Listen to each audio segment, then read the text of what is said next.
If you've experienced flooding from the recent rains that we've had, the first thing you want to do is walk around and take pictures of everything. Go ahead and call your insurance agent right away as well to let them know. If you don't have flood insurance, you can still take pictures because FEMA has flood money ready and available for natural disasters.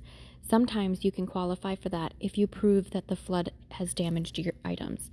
If you've had a lot of water come into your house and you see a thin layer of mud, sometimes it's a pretty thick layer of mud.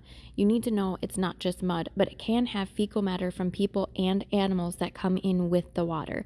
So that thin layer of mud can be dangerous to your health. If you go to a hardware store, they typically sell something called a flood cleanup kit, and that will protect yourself. You can also buy a big industrial broom. You know, those big brooms with the giant head at the end? That will help you be able to sweep a lot of the thick mud out of the home. It's recommended you do this while it's still wet because it will be easier to get the mud out with a broom like that.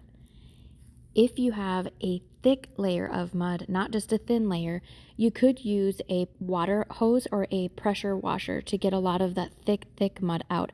It'll be easier than a broom. If you have any furniture, you can bring that outside and you can pressure wash that as well.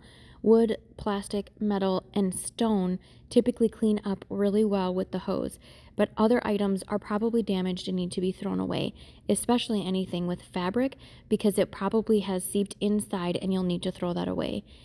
And hardwood floors, a lot of people try to get them dry as fast as possible with fans. This is not good for hardwood.